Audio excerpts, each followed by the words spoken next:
Et voilà, c'est le dernier épisode de la saison. Et il y a 2 ans, plus ou moins, avec Audrey on sortait le premier épisode de Gonbe. Nous y voilà, dans une semaine on attaque la saison 3. Mais tout d'abord un retour aux sources plus qu'ensoleillées, puisqu'il s'agit d'un épisode enregistré en juin dernier, et avec Audrey.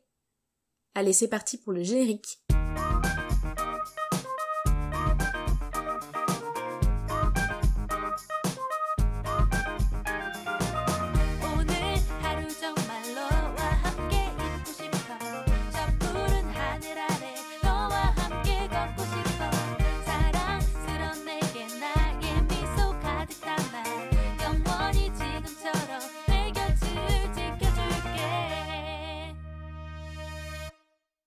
Bonjour à tous et bienvenue dans ce nouvel épisode de Gonbe. Aujourd'hui j'ai une invitée un peu spéciale parce que c'est presque pas une invitée en fait. Salut Audrey. Coucou. Comment ça va? Eh ben ça va très bien. Ça fait trop plaisir en fait de t'avoir. J'allais dire, je suis trop contente de participer une nouvelle fois à ce podcast. Ça me fait très plaisir, surtout pour parler d'un sujet qui me plaît beaucoup. Est-ce qu'on va parler de quoi? On va parler de K-pop, mais plus précisément d'un groupe que tu m'as un peu fait découvrir. Du coup, je suis contente de partager ça avec toi. Donc tu peux dire le gros spoiler, mais qui sera dans le titre, j'imagine. Et oui, parce que il y a un groupe qui un peu en plus était constitutif. Enfin, c'était le groupe de notre voyage en Corée, c'était le groupe qu'on a entendu partout. C'est effectivement le groupe Twice. Ouais. Je crois pas que c'est pas le premier groupe que t'es écouté en K-pop, c'est pas celui qui t'a fait découvrir, non? C'était avec quoi que tu t'es retrouvé la tête dedans? Ah, vraiment la tête dedans, c'est avec J-Friends. Quand même sur du girl group? Ouais. Mais en fait, bon, on en parlera plus tard, mais j'écoute quasiment que des girl groups. Beaucoup plus en tout cas que de boys band coréens. Le groupe Twice, est-ce que t'arriverais à citer tous ses membres en vrai? De tête comme ça, je pense pas. J'ai mes chouchous. Parce que je pense qu'on est tous un peu plus attirés par certains membres ou des membres qui rayonnent un peu plus et tout. Je pense pas que je pourrais dire tout le monde, mais je pense que je pourrais en dire beaucoup. Mais pas tout le monde. Honnêtement, je suis incapable de dire tous les membres de tous les groupes que j'écoute, hein, c'est pas possible. Ah bah non. Surtout que tu en écoutes encore plus que moi, je pense. Donc ça ferait une sacrée base de connaissances. Elles sont quand même 9. Donc au bout d'un moment, c'est ça pas commence un petit girls group. 9, ça doit être compliqué à gérer. Après, elles ont... En fait... Mais en fait, je pense que comme elles font... elles ont été dans un télécrochet, si je dis pas de bêtises. C'est ça, The Story Begins. Et du coup, elles ont quand même pu apprendre à se connaître avant de former le groupe tout ensemble, je pense. Elles ont annoncé leur début, en fait, en octobre. Et en novembre, elles se sont retrouvées à My Little Television, ouais, l'émission dont tu parlais. Oui, donc ça va, elles ont quand même... bon, je sais pas trop, mais je pense qu'elles ont quand même appris à se connaître. Puis bon, on sait que... Du coup, dans la K-pop, de manière générale, avant de faire tes débuts, t'es trainee. Et quand t'es trainee, tu fréquentes d'autres trainees, puisque vous bossez tout ensemble et tout, ou tous ensemble. Donc, même si elles se connaissaient pas forcément toutes très bien, je pense qu'il y en a certaines qui étaient peut-être déjà dans les mêmes stages ou des choses comme ça. C'est surtout que, oui, comme elles sont dans l'école de JYP Entertainment, après elles se sont retrouvées, elles avaient, ouais, comme tu dis, des cours en commun, ils les ont réunis, ils leur ont dit vous allez être un groupe, avec tout le concept et tout qu'il y avait derrière. En plus, si je dis pas de bêtises, tu vois, genre Momo, Tsuyu et Mina, qui sont, je crois, certaines d'origine japonaise, ou en tout cas qui ont peut-être un parent sur les 2 parents qui est japonais, avaient aussi des choses en commun hors groupe et hors musique, etc. Donc ça crée des liens aussi, j'imagine. Tsuyu, elle est taïwanaise. Ah, Et d'ailleurs, je suis trop nulle. ça avait fait un petit débat à l'époque, non, débat.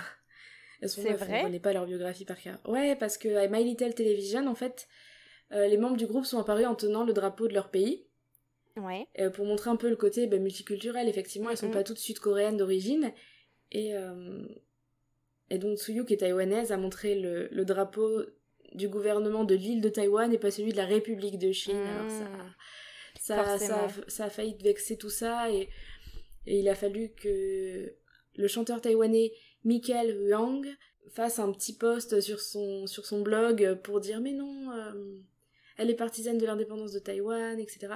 Ça a été il y a eu un petit échauffouré à ce niveau-là. Oh là là.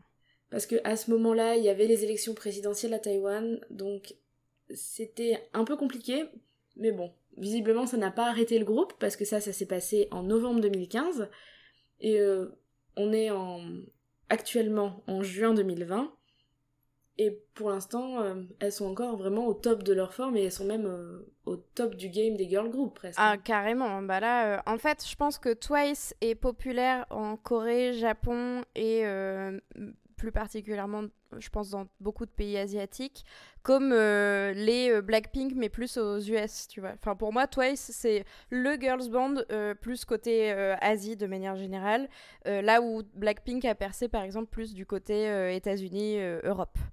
Ouais, surtout qu'avec leurs albums japonais et tout, elles font un carton, elles ont des tournées... c'est vrai qu'elles ont des jolies tournées. Hein.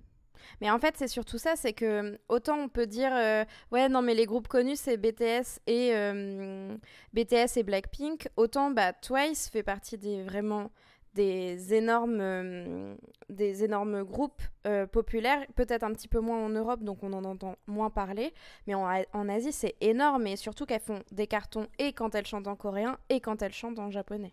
Et toi, pour toi, tes titres déjà préférés de toi, et vraiment les titres qui, toi, te...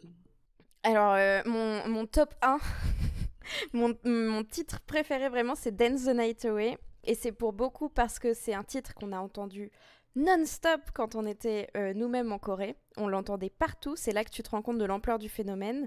Et aussi parce que c'est un titre qui te met la joie de vivre, mais en 2 secondes de... Et c'est aussi un titre qui reste dans la tête, ce qui peut être absolument insupportable, mais moi, ça me dérange pas, donc ça va.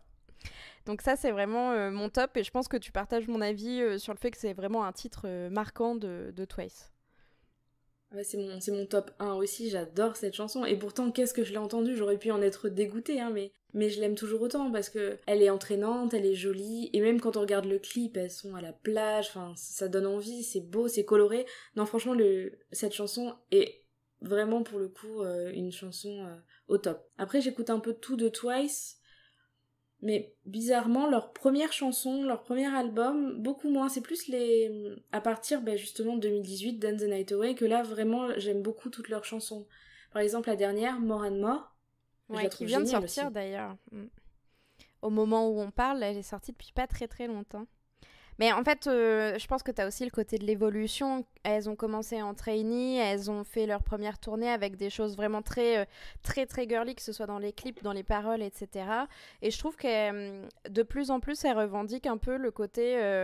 on est des femmes, plus des jeunes filles, et on peut être sexy, et on a le droit, c'est pas parce qu'on est un groupe un peu cuculapraline qu'on peut pas évoluer, etc.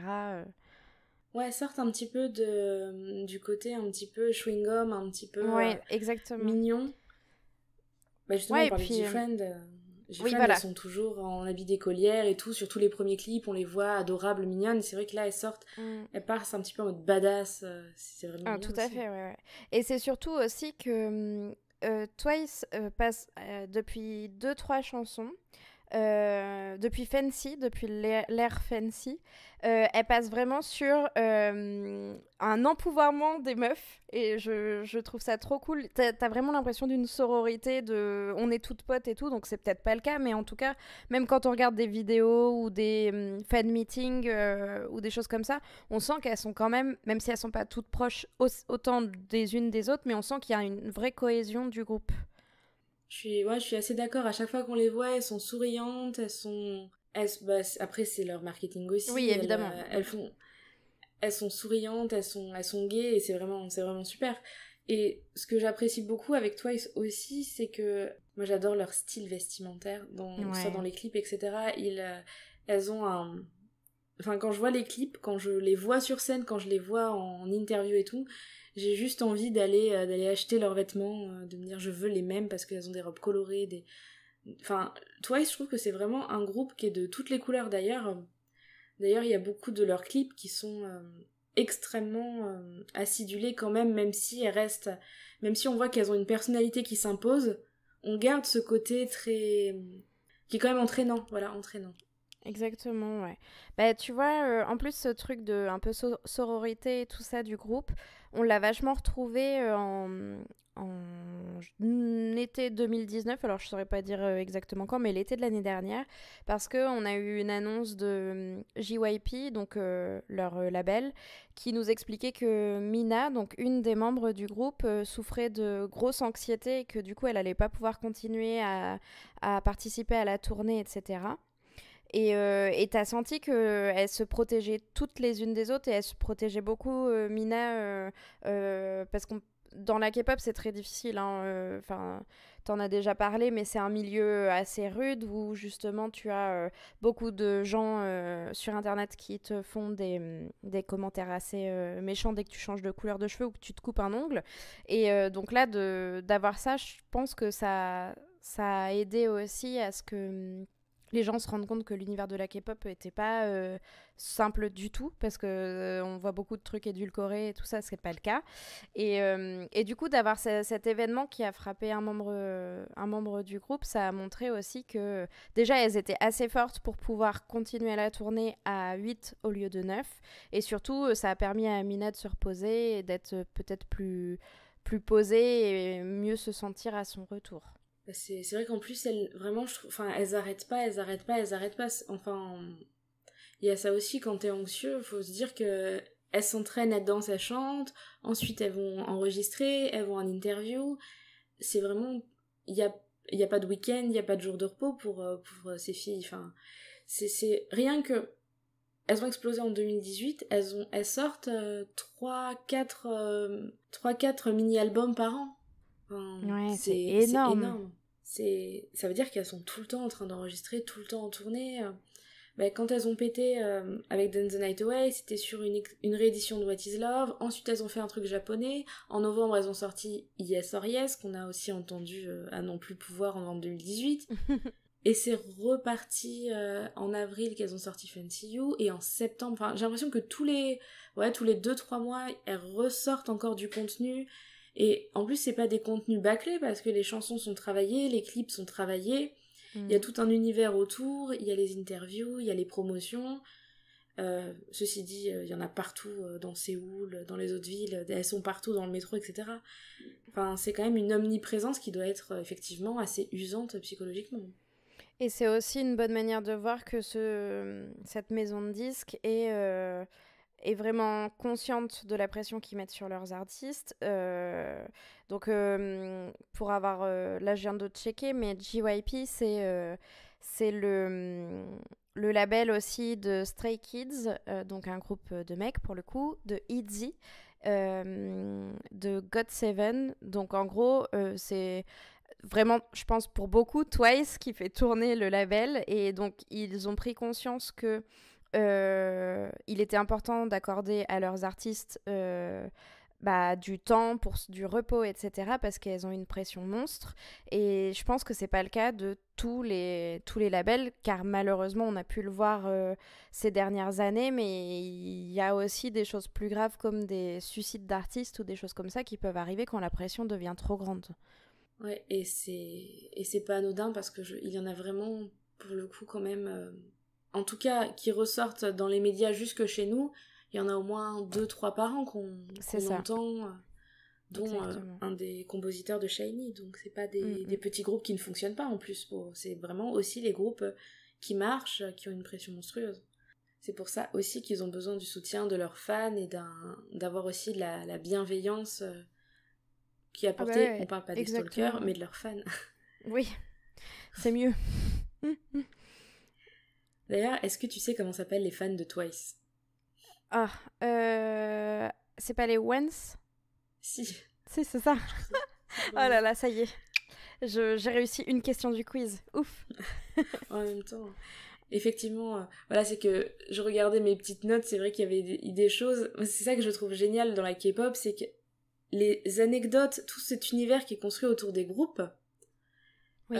C'est incroyable. Par exemple, les couleurs officielles d'une fan club sont l'abricot et le néon magenta. C'est-à-dire Pantone 712C et Pantone 812C. Attention, c'est vraiment précis, quoi. C'est ça.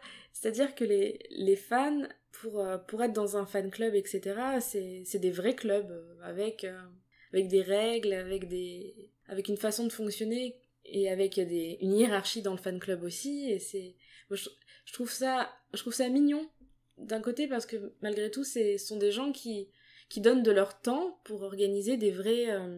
les fan clubs, ils sont à tel endroit dans la salle de spectacle, ils s'organisent pour avoir telle bannière, mise à tel moment. Mais moi, ce que j'adore le plus dans les fan clubs de K-pop, c'est les fan chants, donc les back-off les backs de chansons de Twice.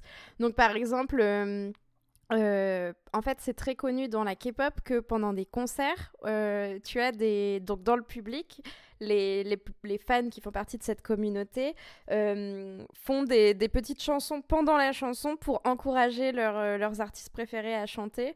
Et c'est pour ça que souvent, quand on regarde des vidéos live de concerts ou d'émissions de télé, on entend parfois dans le fond les noms des différents membres du groupe ou des choses comme ça. Et je trouve que c'est un esprit de cohésion génial. Et il y a beaucoup de vidéos comme ça qui traînent sur Internet si vous voulez aller voir, du style... vous cherchez fan chant Twice Yes or Yes et vous allez trouver des tutos pour bien chanter, pour encourager vos artistes préférés. Bon, évidemment, en coréen, par contre. C'est un petit peu vraiment les supports. Ils sont derrière, ils encouragent. C'est ça. Les envois de cadeaux aussi, c'est un peu codifié. Tout est codifié pour que justement... Pour ces fan clubs, justement, il faut pas tomber dans le stalking, il faut pas tomber dans l'invasif, même pour les meet-up, ils ont une organisation particulière. Je trouve ça génial parce que je trouve ça bienveillant et je pense que quand t'as dans le public des gens qui ont écrit des fan chants, qui ont préparé leur bannière pendant des semaines, qui se sont organisés pour être là pour leurs artistes, il y a même ce qu'on a vu récemment dans des vidéos par exemple de Louis San, etc. Alors, je sais plus le nom, ça doit pas être Louis San. Ou Tev. Louis San ou Tev. Ouais, ça doit être Tev qui a parlé de la J-pop. Et c'est un peu pareil en K-pop. Le fait que certains doivent financer un peu leurs albums, donc certaines personnes achètent plusieurs albums. Et pour Twice, c'est tout à fait c'est tout à fait acceptable d'acheter plusieurs albums, étant donné que chaque album sort sous plusieurs versions, sous plusieurs coloris. Il y a plusieurs éditions, mais comme pour pas mal d'autres gros groupes. Et c'est des éditions super belles. Ce que je disais sur un épisode... En fait, j'ai acheté un mini-album. Franchement, j'avais le plus beau mini-album du monde dans les mains.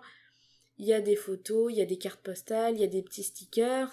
L'album en lui-même est très joli, même le CD est décoré. Ah, mais ils soignent de ouf leur packaging de disques, quoi. C'est vraiment des petits objets de collection, quoi. Comme une édition limitée d'un livre, tu vas avoir une édition, voire 3 éditions ou 4 éditions de ton album de K-pop. C'est quelque chose qui est perdu maintenant en Europe, qu'on ne retrouve plus autant. Peut-être avec les vinyles un petit peu. Mais par contre, en Corée du Sud, les albums, c'est un boulot de dingue, quoi. Et ça fait plaisir de retrouver un petit peu ce côté fangirl que tu pouvais avoir quand t'étais plus petite et que t'allais chez le disquaire de ta ville, quoi. Je revois l'album Baby One More Time de Britney Spears, où il y avait une petite carte à l'intérieur et un poster, et qui était très joli, qui avait des belles couleurs et tout. C'était pas aussi beau que les albums de K-pop qu'il y a, mais il y avait quand même le petit poster, le petit livret de paroles. C'est des choses qui font plaisir, en fait. Et quand c'est poussé à l'extrême, ça fait aussi plaisir d'avoir, même si c'est une signature qui a été reproduite, on a une repro d'une signature, on a un petit truc numéroté, on a l'impression d'avoir on a un produit de collection entre les mains. Et on a un produit de collection, en plus, on sait qu'on a l'édition B, par exemple, et que tout le monde l'a pas. Il y en a, ils ont que l'édition A, ou il y en a qui ont l'édition ABCD. On sait qu'on a un produit un peu unique, et qu'en plus, ça soutient vraiment le groupe. Je trouve que c'est une belle façon de soutenir le groupe aussi, quand on peut pas, nous, à distance, on peut pas de toute façon aller au fan meeting et tout. Ça fait beaucoup trop d'heures d'avion pour faire un câlin. C'est ça.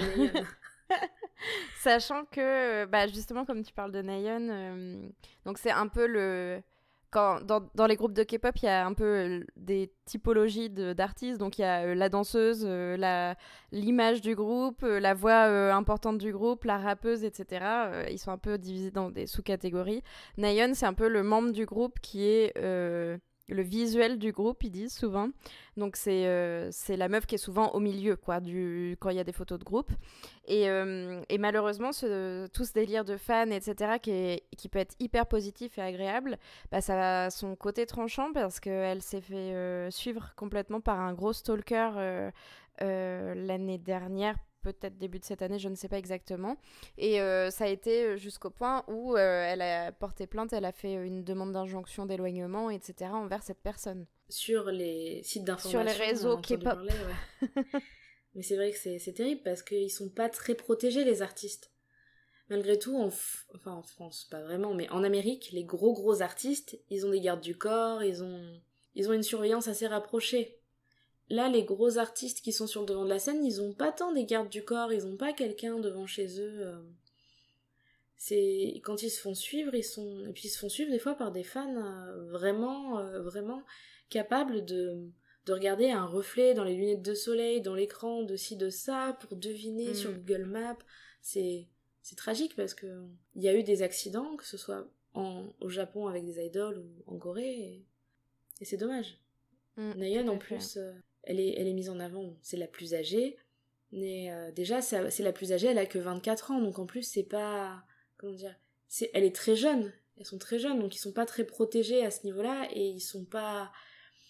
Bah, ils sont encore souvent mineurs quand ils font leur début, hein, les artistes de K-pop. Donc oui, c'est d'autant plus impressionnant, je pense, pour une jeune personne de gérer ce genre de situation, le succès, le boulot que ça implique, et en plus des stalkers ou des gens qui te font peur, quoi, vraiment.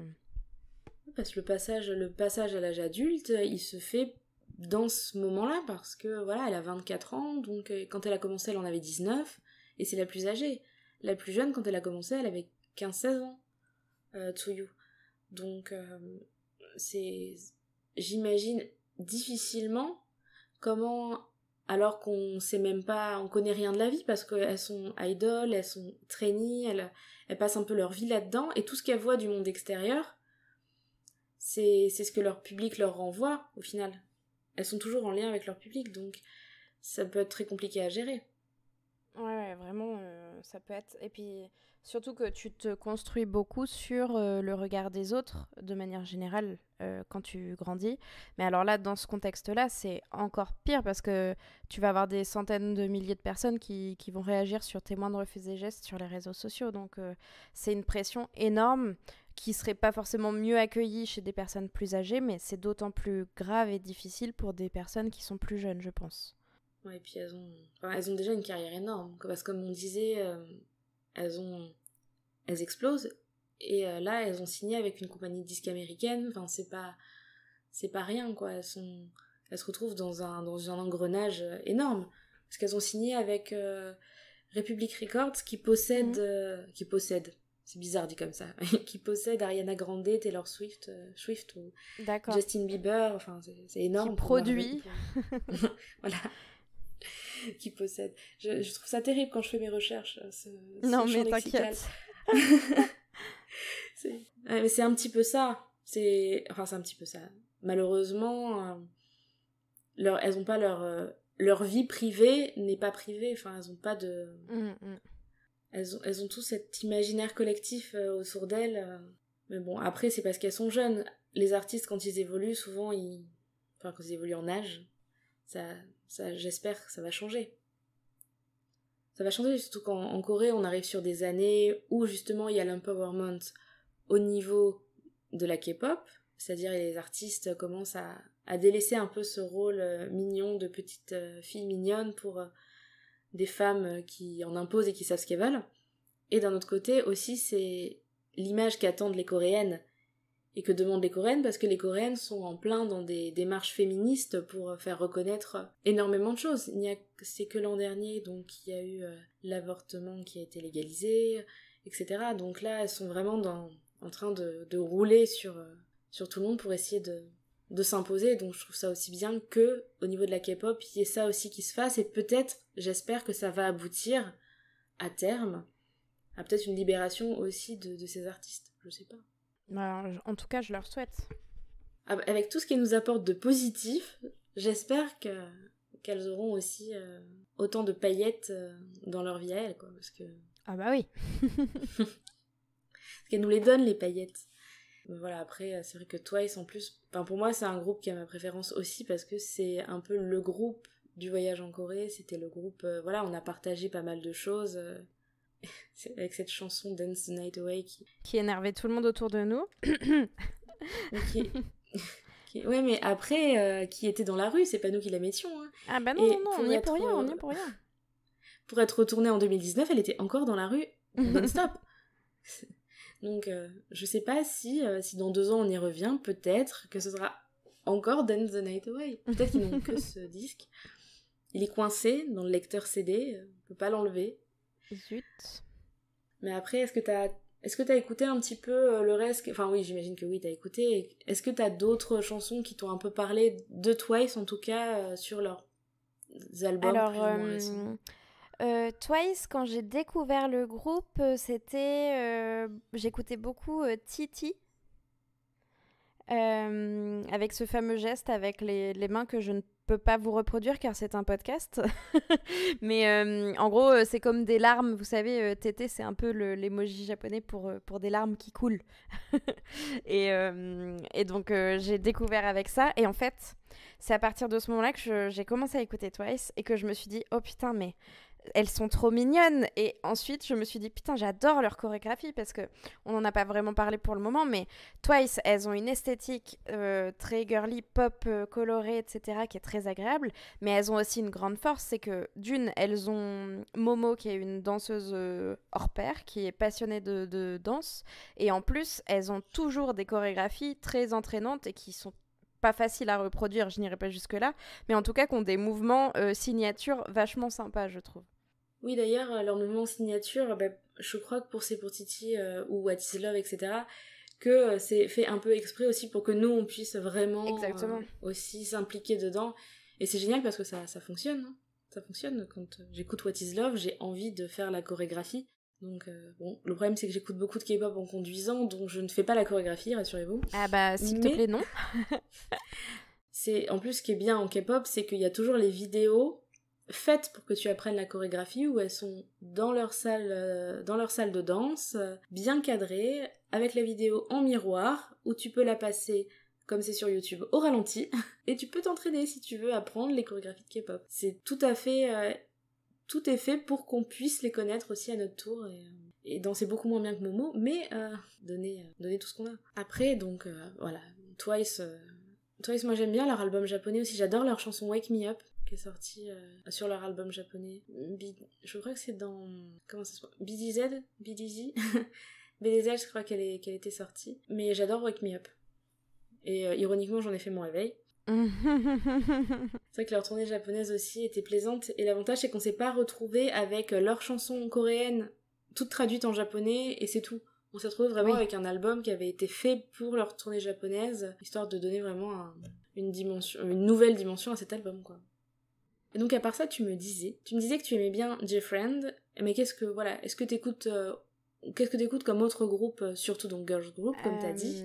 Ouais, beaucoup de girls group. Donc j'écoute évidemment Blackpink aussi, mais bon, qui ne sont plus à présenter. Et puis tu feras peut-être un épisode spécial Blackpink avec une personne en particulier ou quoi. Donc je ne vais pas spoiler d'avance l'histoire de ce groupe.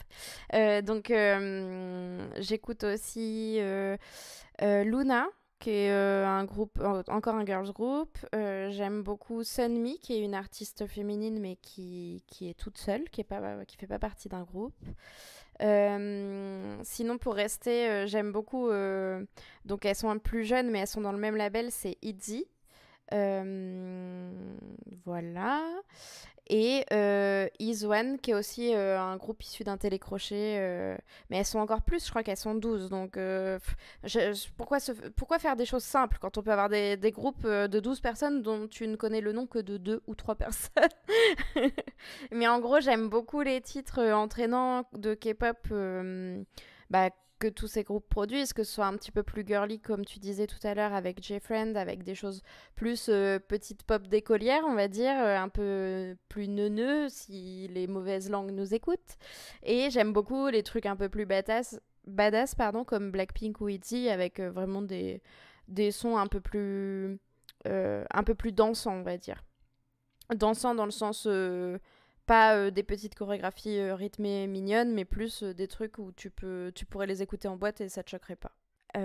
En boys group, j'écoute un petit peu BTS, mais j'aime beaucoup, mais je connais pas très bien et j'écoute les titres les plus connus qui reviennent et quelques titres d'autres artistes, mais vraiment c'est pas ce qui ressort le plus de ma playlist, hein, clairement. Et dans un autre registre un petit peu plus rap, j'aime beaucoup IU. Alors je sais pas comment ça se prononce. Donc c'est un I et un U.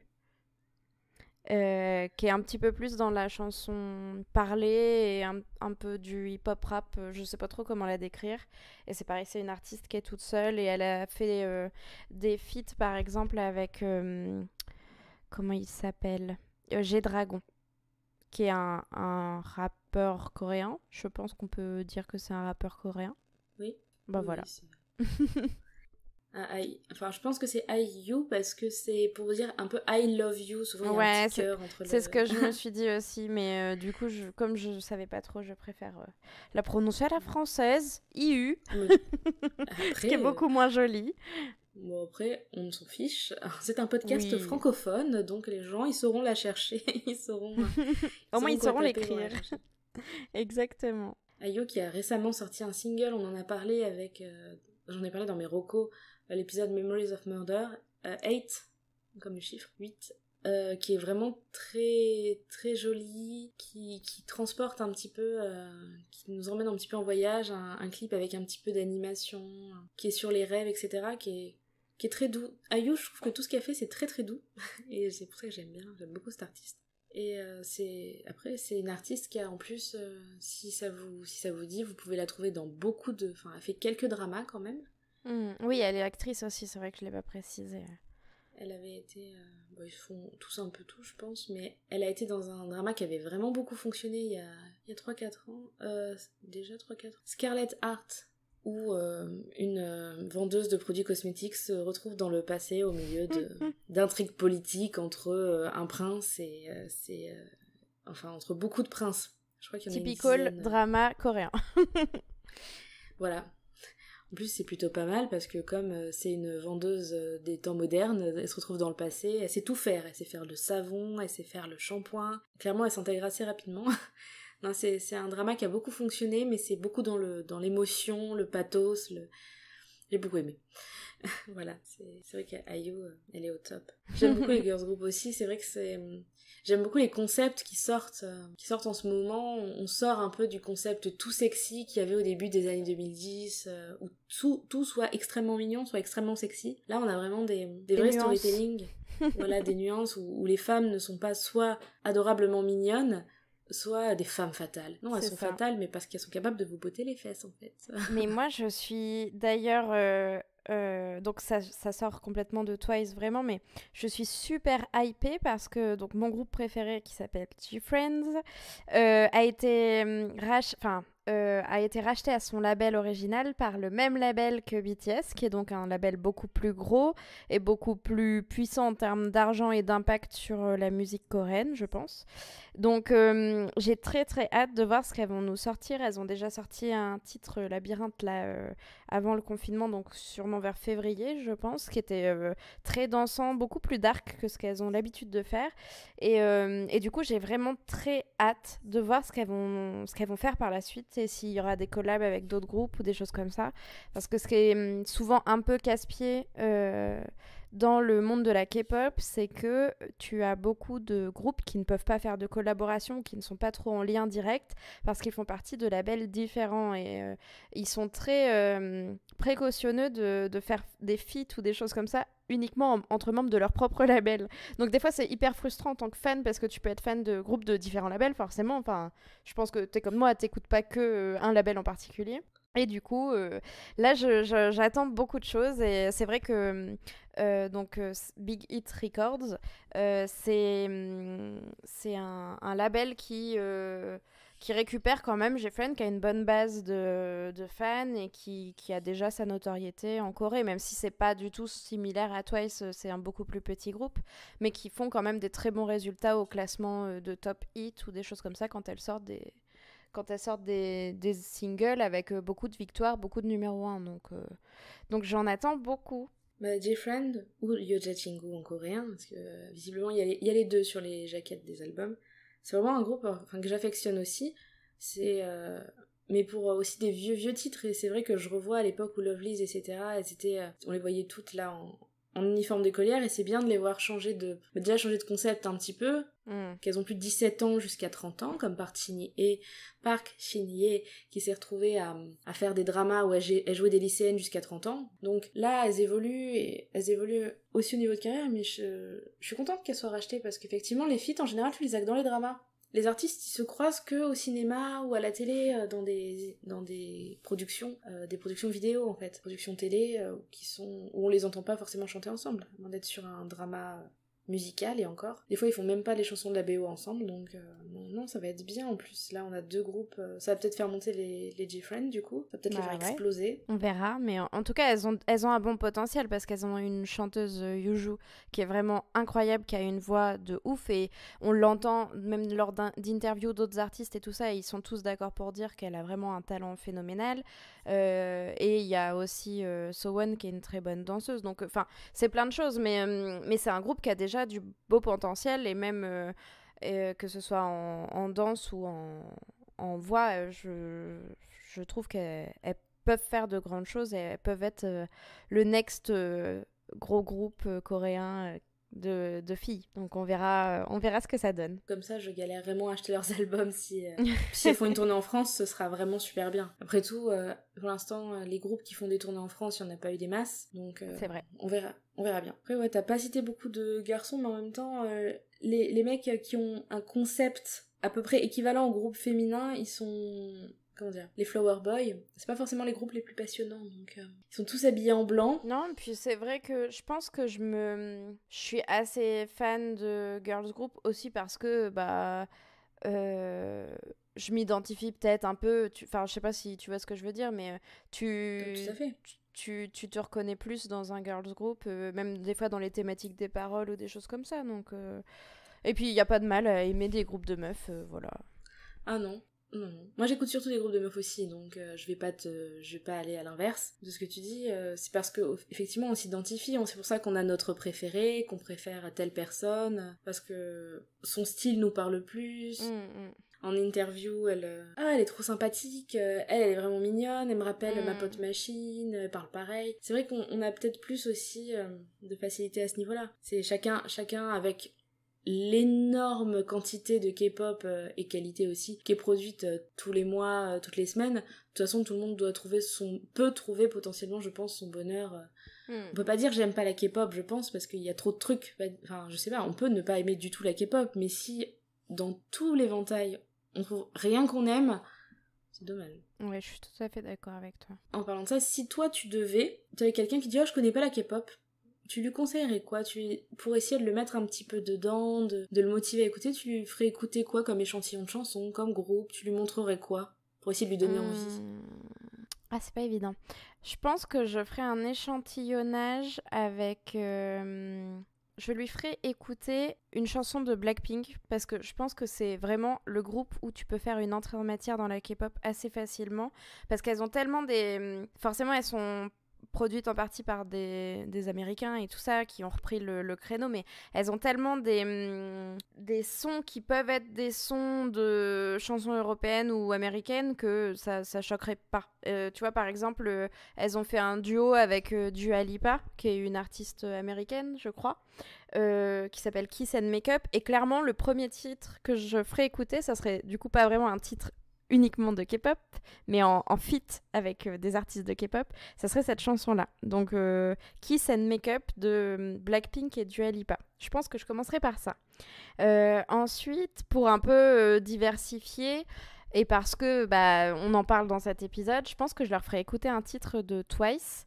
Et je pense que ça serait certainement une chanson avec une catchphrase, tu sais, quelque chose dont on se souvient. Du coup, je pense que ça serait Yes or Yes ou Feel Special, qui sont 2 titres qui, pour moi, déjà rentrent dans la tête. Mais bon, ça, on va pas le répéter, c'est la K-pop. Hein. Mais en plus, qu'on quand même des sonorités qui sont sympas, qui bougent, et puis c'est des titres que j'aime, donc j'aurais envie de les faire découvrir à quelqu'un. Et enfin, si je devais en prendre un petit troisième, je pense que je leur montrerai le clip Gashina de Sunmi. Parce que c'est, je pense, mon clip de toute la K-pop, tous les clips réunis, c'est mon clip préféré. Et parce que mais c'est tellement barré comme clip que ça peut que intriguer et donner envie d'en savoir un peu plus sur l'histoire, la personne, les paroles et tout. Et puis c'est pareil, c'est une chanson qui a fait un hit, mais incroyable quand c'est sorti. On l'entendait aussi un petit peu quand on était en Corée par moment. Et c'est aussi une très grande artiste qui faisait avant partie d'un groupe, etc. Donc voilà. Mais tu vois, sélection full meuf parce que je connais pas assez de boys group et parce que ça serait trop cliché de proposer du BTS. Et puis les gens, je pense que s'ils sont pas intéressés à BTS mais qu'ils te parlent de K-pop alors que tout le monde connaît le nom BTS, c'est pas la peine de les faire commencer par ça. C'est ça. Et je trouve ça rigolo parce que Gashina, justement, j'attendais que t'en parles parce que c'est une chanson que je me souviens quand tu l'as découverte, tu me l'as fait écouter, tu m'as dit écoute ça, j'aime trop, c'est trop bien. Ah mais ouais. Et je me souviens, ouais, il y a des couleurs partout, c'est vrai que c'est une chanson qui est super intéressante. Mais je pense que plus qu'un groupe ou une chanson, moi c'est vraiment ce clip qui m'a fait tomber dans la K-pop maintenant qu'on en reparle, tu vois. C'est le clip de Gashina où je me suis dit putain mais ils sont ouf. La meuf est trop magnifique, elle a des fringues de dingue, il y a une image dans le clip qui est super belle. Je veux voir d'autres clips comme ça et voir s'ils en font d'autres. Et c'est comme ça aussi qu'après j'ai découvert Twice et tout ça. Mais je pense vraiment que ce qui m'a fait tomber dedans, le moment où tout a basculé, c'est le moment où j'ai vu pour la première fois le clip de Gashina. Et tout à fait par hasard parce que je n'avais jamais entendu parler de Sunmi avant. Et voilà. Je mettrai en lien une petite playlist avec au moins ces chansons et les autres chansons qu'on a nommées pour que vous puissiez écouter tout ça et nous donner votre avis éventuellement ou tomber dedans à votre tour dans le chaudron de la K-pop magique. N'hésitez pas à @gonbe si vous parlez de cet épisode en me demandant des recos. Je vous enverrai mes liens. Lexine me transférera le message et je répondrai avec plaisir parce que donc je suis très girls band, un peu mignon mais aussi un peu plus badass. Ça m'étonne pas de ta part. C'est ce à quoi je pense tu t'identifies, ce qui ne surprendra pas certains de nos auditeurs. Exactement. On va finir sur un petit point poker rap. Non, je déconne. Non, c'était pour dire, voilà. On a effectivement Nayeon, Jonghyun, Momo, Sana, Jihyo, Mina, Dahyun, Chaeyoung, Tsuyu. J'espère ne pas avoir écorché leur nom. Je crois que c'est bon, ne t'inquiète pas. C'est un petit peu compliqué, voilà. On a un groupe de 9 personnes, de 9 jeunes filles. Ça sert à rien qu'on détaille leur biographie et tout, etc. On a dit, nous, ce qui nous paraissait intéressant. De toute façon, si vous tombez dedans, en l'espace de 5 minutes, vous serez sur leur Instagram, vous saurez déjà tout. Leur couleur préférée, leur groupe sanguin, ce qu'elles préfèrent manger à midi. Donc voilà, c'était... Vous savez. Maintenant, vous savez. Voilà, et effectivement, ça sert à rien. Chacune, comme on a dit, a son rôle sur scène, sur les albums, etc. Et n'hésitez pas à écouter More and More, parce que More and More a été produit par un énorme label. C'est le retour de Mina. Genre, le clip est vraiment trop magnifique. Je me remets pas du clip de More and More. Ouais, moi non plus. Elles sont toutes magnifiques, c'est incroyable. En fait, c'est ça qui est rageant et en même temps, tu t'es attiré. C'est que à chacun de leurs clips, tu te dis, bon, elles vont pas pouvoir faire mieux que la dernière fois parce qu'à chaque fois, elles montent la barre un peu plus haut et tu te dis, là, mais putain, les gars, arrêtez. On dirait des déesses, là, dans ce clip-là. C'est vraiment impressionnant. Et en faisant mes petites recherches pour l'épisode, j'ai vu aussi qu'elles venaient de faire leur comeback au Japon cette fois avec un titre qui s'appelle Fanfare. Donc c'est tout récent parce que là on enregistre, on est le 18 juin et il est dispo depuis quelques heures sur internet apparemment. Donc vous pouvez aller voir, comme ça ça vous fait aussi un titre japonais parce qu'on n'en a pas forcément beaucoup parlé et vous pouvez voir ce que ça peut donner aussi quand elle chante en japonais plutôt qu'en coréen. Même si ça, mais dans l'esprit c'est vraiment la même chose. Hein. Elle s'adapte forcément un petit peu plus à leur public japonais, mais voilà, je les aime. Ah putain, mais même... Pardon. C'est que je regarde le clip parce qu'effectivement, il est sorti aujourd'hui. Oui, voilà, c'est sur ça. YouTube. Il a déjà presque 500 000 vues. Et c'est que je vois qu'effectivement, on est sur un clip qui en envoie un petit peu moins plein les yeux et encore non, en fait, non. Je suis en train de le regarder en diagonale. Je pense que je vais pas être déçue. Je connais pas encore la musique. Non, le clip est superbe et on les voit habillés en plus en... Comme si elles faisaient partie d'une fanfare, ouais. Bon, toujours de manière mignonisée parce que, bon, quand même, c'est un groupe de K-pop, mais elles sont rayonnantes, quoi. Vraiment, c'est beau. Disons que je le découvre, donc, et je suis contente parce que ça a l'air d'être un chouette clip avec des couleurs et ça m'intrigue beaucoup parce que je vois que dans l'image de preview, il y a beaucoup de cuivre. Alors je me demande ce que ça veut dire musicalement. Si musicalement il y a un petit côté fanfare, j'imagine que oui. Ça doit être assez stylé. Parce que malgré tout, elles font des trucs un peu différents. Toutes les chansons ne se ressemblent pas. Oui, elles font des efforts pour se renouveler. Et elles y arrivent plutôt pas mal. Oh, on n'est pas sur la même chanson en boucle. C'est juste que la même chanson en boucle, c'est Dance the Night Away. Et c'est littéralement la même chanson en boucle. Bon, bah, je pense qu'on a fait un peu... Oui, j'allais dire, je pense qu'on a bien bossé ce soir. On vous a bien vendu Twice, donc j'espère que vous allez écouter. Et je pense qu'on a aussi bien parlé même de l'univers de la K-pop et des girls group de manière générale, vu qu'on a parlé un petit peu des aspects négatifs, des fans et tout ça. Donc vous avez un petit récap assez sympa. J'espère que ça vous a plu. En tout cas, moi, ça m'a fait très très plaisir de revenir, Lexine, pour un épisode et puis peut-être un autre plus tard pour parler d'un autre groupe avec plaisir. Et pourquoi pas, parce qu'en plus des groupes, il y en a plein. Mais je pense que si on parle de Different Yoja Chingu, je te demanderai parce que... Ah bah, franchement, je connais sur le bout des doigts ce qu'elles font. C'est une obsession, c'est terrible. Bon, même si là, je l'écoutais beaucoup moins de K-pop dernièrement parce que j'étais dans le boulot et que j'ai voulu me refaire des playlists un peu plus classiques pour pas que les gens me traitent de K-pop fan hardcore. Mais là, je m'y remets doucement et c'est vrai qu'en plus, avec le confinement qu'on a eu, il y avait quand même moins de clips et moins de nouveautés qui sortaient, donc j'avais un petit peu décroché des derniers groupes. Mais là, il y a plein de gens qui prévoient des comebacks, donc vous allez entendre parler de K-pop incessamment sous peu, avec Blackpink qui fait un retour bientôt, donc... On peut parler d'un retour en fanfare. Surtout que aujourd'hui, on a toutes les deux regardé le clip de Blackpink, enfin la chanson de Blackpink faite avec Lady Gaga. Oui. Donc on est effectivement sur des artistes qui sont un petit peu au top niveau du top niveau international. Mais ça sera aussi dans la petite playlist qu'on va vous proposer avec Audrey. Vous allez voir, c'est dansant. Wouhou. Bon bah merci en tout cas d'être venu pour cet épisode, ça me fait plaisir, d'autant plus que Twice c'est un peu un groupe.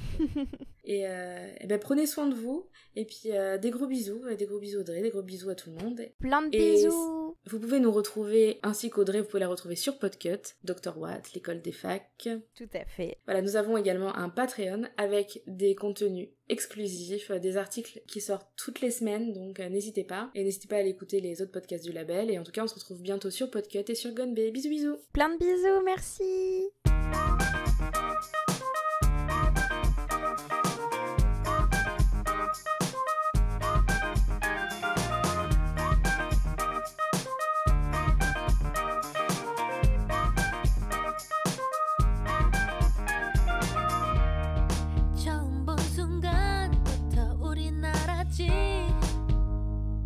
언제나 함께 할 거라고 수줍게 웃은 너의 미소를 보며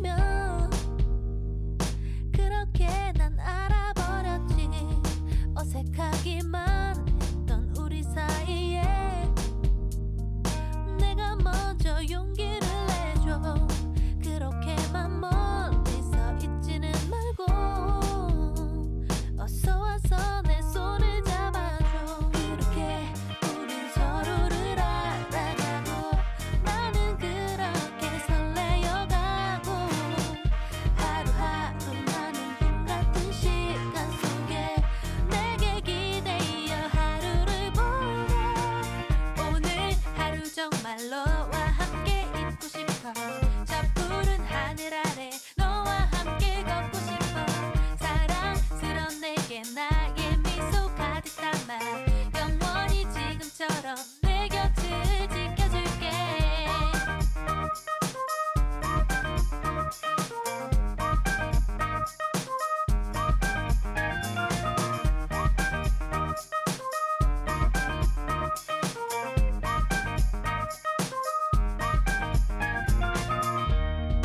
향긋한 너의 냄새를 맡으며 오늘 이 하루를 시작하고파 보고 싶은 걸 설레이는 걸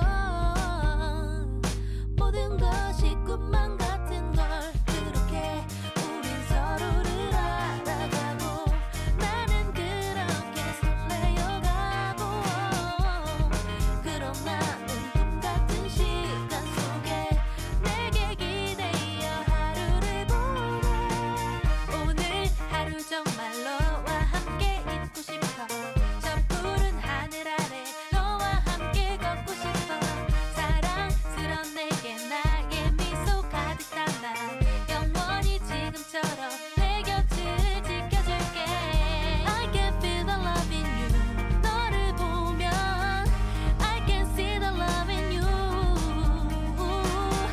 You can feel the love in me 나와 함께 언제나 넌 내 마음을 받아줘